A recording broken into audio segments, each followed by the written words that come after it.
ಸ್ನೇಹಿತರೆ, ಕೂದಲು ಅಂದರೆ ಯಾರಿಗೆ ತಾನೇ ಇಷ್ಟ ಇಲ್ಲ ಹೇಳಿ.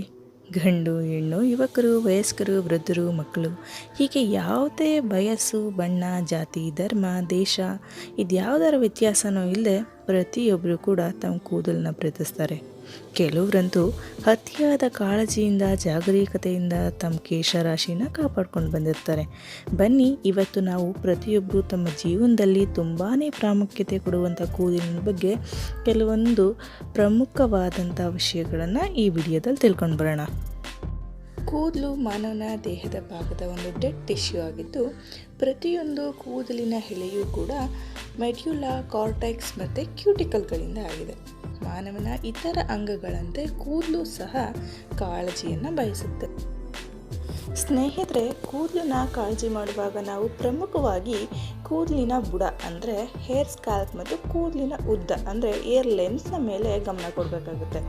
ಕೂದಲಿನ ಎಳೆಗಳು ಕ್ಯೂಟಿಕಲ್ಗಳಿಂದ ಮಾಡಲ್ಪಟ್ಟಿದ್ದು, ಇವುಗಳ ಜೋಡಣೆ ಆಧಾರದ ಮೇಲೆ ಕೂದಲನ್ನು low porosity hair, medium porosity hair ಮತ್ತು ಹೈ ಪೊರಾಸಿಟಿ ಹೇರ್ ಅಂತ 3 ಟೈಪ್ಸ್ ಆಗಿ ವಿಂಗಡಣೆ ಮಾಡಲಾಗಿದೆ. ಲೋ ಪೊರಾಸಿಟಿ ಏರ್ನಲ್ಲಿ ಕ್ಯೂಟಿಕಲ್ಗಳು ತುಂಬ ಒತ್ತೊತ್ತಾಗಿರೋದ್ರಿಂದ ಈ ಟೈಪ್ ಕೂದಲು ತೇವಾಂಶಕ್ಕೆ ತೆರೆದುಕೊಳ್ಳೋದು ತುಂಬ ಕಮ್ಮಿ. ಅಂದರೆ ಇದನ್ನು ನೆನೆಸೋದು ನಿಧಾನವಾಗಿರುತ್ತೆ.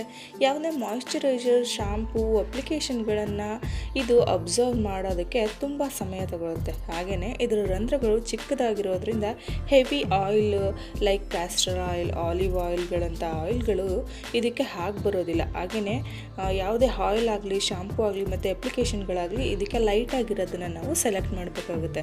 ಹಾಗೆ ಇದನ್ನು ಮ್ಯಾನೇಜ್ ಮಾಡೋದು ತುಂಬಾ ಕಷ್ಟ ಸ್ವಲ್ಪ. ಜೊತೆಗೇನೆ ಇದು ನೋಡೋದಕ್ಕೆ ತುಂಬ ಫ್ರಿಝಿ ಆಗಿರುತ್ತೆ, ಬೇಗ ಒಣಗಲ್ಲ ಮತ್ತು ಬೇಗ ಮಾಯಿಶ್ಚರೈಸರ್ ಕೂಡ ಹೊರಟೋಗುತ್ತೆ ಇದರಲ್ಲಿ. ಈ ಲೋ ಪೊರಾಸಿಟಿ ಆಯಿಲ್ಗೆ sweet almond oil, argan oil ಮತ್ತು ಗ್ರೇಪ್ಸ್ ಆಯಿಲ್ಗಳಂಥ ತೆಳು ಎಣ್ಣೆಗಳು ತುಂಬ ಸೂಕ್ತ.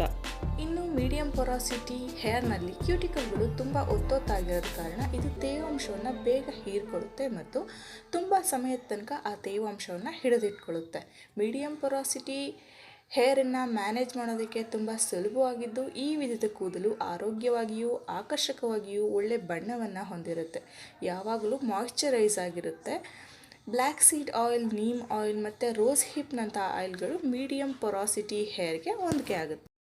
ಕೊನೆಯದಾಗಿ ಹೈ ಪೊರಾಸಿಟಿ ಹೇರ್ನಲ್ಲಿ ಕ್ಯೂಟಿಕಲ್ಗಳು ಬಿಡಿಯಾಗಿ ಅಂದರೆ ದೂರದಲ್ಲಿ ಹೊಂದಿಕೆಯಾಗಿರೋದ್ರಿಂದ ಇದು ಅತಿ ಬೇಗ ತೇವಾಂಶವನ್ನು ಹೀರ್ಕೊಳ್ಳುತ್ತೆ, ಅಷ್ಟೇ ಬೇಗ ತೇವಾಂಶವನ್ನು ಕಳೆದುಕೊಳ್ಳುತ್ತೆ ಕೂಡ.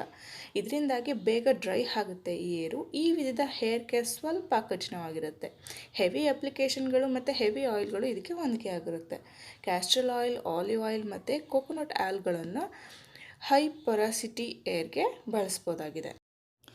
ಇನ್ನು ಏರ್ ಪೊರಾಸಿಟಿಯನ್ನು ಹೇಗೆ ಕಂಡುಹಿಡಿಬೋದು ಅಂತ ಹೇಳಿದ್ರೆ, ಒಂದು ಗಾಜಿನ ಲೋಟಕ್ಕೆ ನೀರು ತುಂಬಿಸಿ ಕೂದಲಿನ ಒಂದು ಎಳೆಯನ್ನು ಅದರಲ್ಲಿ ಹಾಕಿ 5 ನಿಮಿಷಗಳ ನಂತರ ಆ ಕೂದಲಿನ ಎಳೆಯು ನೀರಿನ ಮೇಲ್ಭಾಗದಲ್ಲಿ ತೇಲಿದ್ರೆ ಅದನ್ನು ಲೋ ಪೊರಾಸಿಟಿ ಅಂತ, ಹಾಗೆ ನೀರಿನ ಮಧ್ಯಭಾಗದವರೆಗೂ ಆ ಕೂದಲಿನ ಎಳೆ ಮುಳುಗಿದ್ರೆ ಅದನ್ನು ಮೀಡಿಯಂ ಪೊರಾಸಿಟಿ ಅಂತಲೂ, ಕೂದಲಿನ ಎಳೆ ಪೂರ್ತಿ ನೀರಿನ ತಳಭಾಗದವರೆಗೂ ಮುಳುಗಿದ್ರೆ ಅದನ್ನು ಹೈ ಪೊರಾಸಿಟಿ ಅಂತ ನಾವು ಕಂಡುಹಿಡಿಬೋದಾಗಿದೆ. ಸ್ನೇಹಿತರೆ, ಇದಿಷ್ಟು ಈ ವಿಡಿಯೋದ ಮಾಹಿತಿಯಾಗಿತ್ತು. ತಮ್ಮ ಅಮೂಲ್ಯವಾದ ಸಮಯವನ್ನು ವಹಿಸಿ ಈ ವಿಡಿಯೋನ ನೋಡಿದ್ದಕ್ಕೆ ನಿಮಗೆಲ್ಲ ಧನ್ಯವಾದಗಳು. ಈ ವಿಷಯ ನಿಮ್ಗೆ ಇಷ್ಟವಾಗಿದ್ದರೆ ಲೈಕ್ ಮಾಡಿ, ನಿಮ್ಮೆಲ್ಲ ಗೆಳೆಯರಿಗೆ ಶೇರ್ ಮಾಡಿ, ನಮ್ಮ ಚಾನಲ್ನ ಸಬ್ಸ್ಕ್ರೈಬ್ ಮಾಡಿ. Thank you for watching.